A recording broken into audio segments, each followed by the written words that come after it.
안녕하십니까. 세상 읽어주는 남자 이상훈입니다. 오늘은 오랜만에 중국 메모리 말씀 좀 드리겠습니다. 오늘 디지타임스에 눈에 띄는 기사가 났습니다. 이 기사의 뼈대는 하웨이, SMIC에 이은 다음 미국 제재 대상은 중국의 메모리가 될 것이란 내용이었습니다. 이 소스는 구체적으로 적시하지 않고 업계 소식통발 기사였습니다. 사실 기술 패권 싸움 성격이 있는 미중 무역 관계를 천착해온 사람이라면 미국이 중국의 메모리를 그냥 두지 않을 것이라는 점은 충분히 예상 가능했습니다.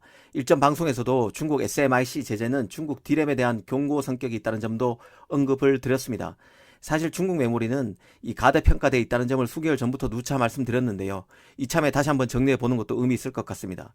사실 중국 제조 2025가 발표된 것은 지난 2015년 전국인민대표회의에서였습니다. 이 산업 굴기의 핵심이 바로 10년간 120조 원을 쏟아붓는 반도체였습니다. 10년간 120조라는 엄청난 물량 투입으로 대변되는 중국 정부의 강력한 반도체 육성 의지, 그리고 중국의 어마어마한 내수 시장이 맞물리면서 중국의 메모리는 금세 한국을 따라잡고 이 반도체 패권이 한국에서 중국으로 넘어갈 것이란 내용의 반도체 서진설도 한때 유행했었습니다. 하지만 지금 반도체 시장을 살펴보면 중국의 반도체 굴기는 당초 그런 우려와 달리 기대를 훨씬 밑돈다는 것을 알 수 있습니다. 이 많은 이들은 삼성이 반도체에 뛰어들 당시에도 이 시장에서 강자였던 일본이 코웃음을 쳤지만 기어이 삼성이 일본 반도체를 꺾었다면서 우리도 중국을 경계해야 한다고 말합니다. 모두 원론적으로는 맞는 얘기입니다.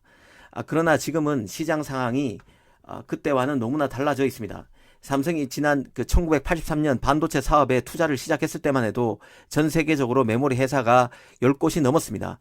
하지만 지금 메모리 시장은 D램이 삼성, 하이닉스, 마이크론 등 3개사, 기술력이 D램보다는 하급인 낸드는 많아봐야 삼성, 키옥시아, 웨스턴 디지털, 마이크론, 하이닉스, 인텔 등 6개사 정도입니다.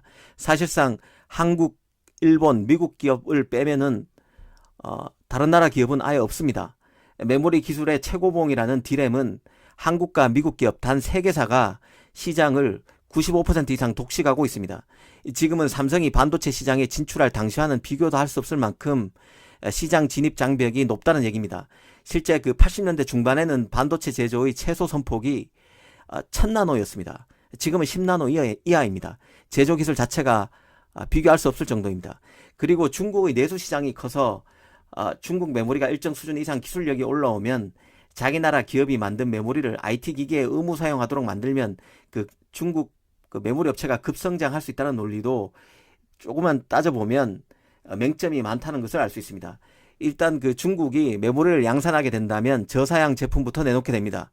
통상 스마트폰에는 물리적 공간 제약이 큽니다. 이 D램만 해도 4개까지만 겹쳐서 사용하는 실정인데요. 올해 기준으로 최저가형 모델에 사용된다는 D램은 3GB D램인데 이를 기준으로 한번 보겠습니다. 3GB D램의 스마트폰은 흔히 6GB 4개로 흔히 구성됩니다. 1GB가 8GB니 그렇습니다. 더 이상 겹쳐서 사용하면 전력이나 발열 문제가 생기게 됩니다. 기본적으로 스마트폰은 공간이 부족하죠. 열이 많이 나는 발열 덩어리인 AP, D램, 메모리 카드 등이 촘촘히 막혀 있습니다.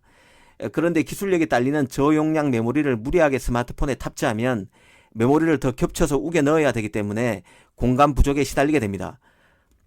문제는 공간 부족에 시달리면서도 발열 문제가 또 생긴다는 점인데요. 이 저사양 메모리는 배터리 효율이 떨어지기 때문에 그렇습니다. 이는 발열 문제를 해결하기 위해서 추가적으로 부품을 우겨 넣어야 하는 문제를 낳습니다. 공간이 부족해서 문제인데 추가 부품의 자리를 또 마련해야 하고 이는 원가 상승으로 이어집니다.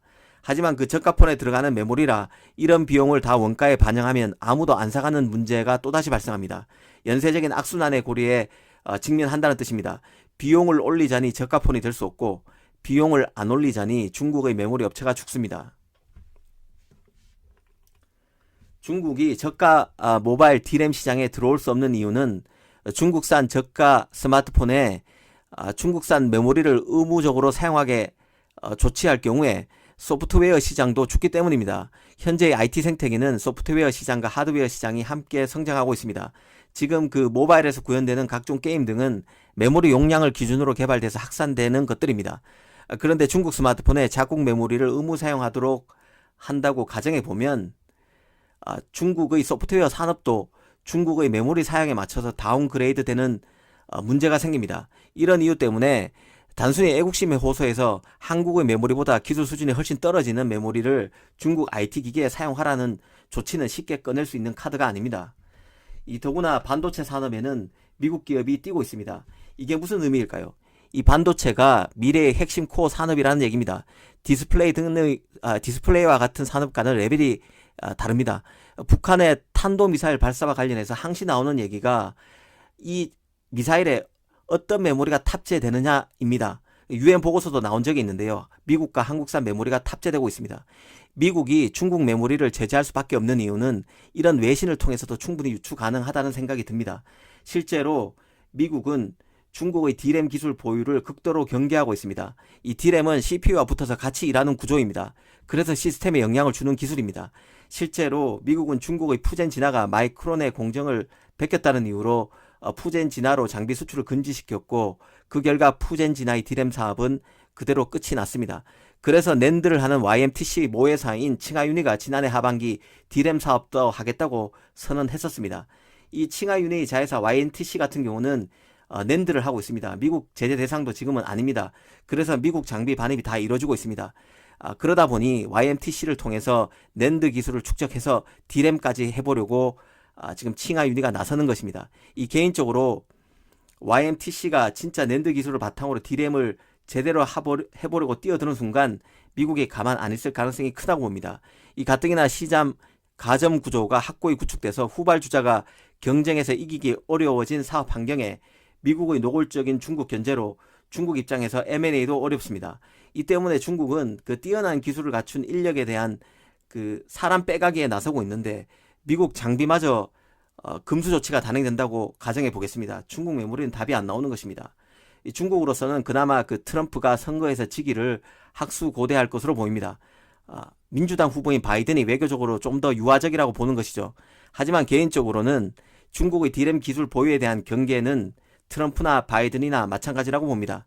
중국의 메모리는 현재로서는 혁명에 가까운 국면 전환이 없다면 사실상 어렵다는 게 제 개인적인 생각입니다. 감사합니다.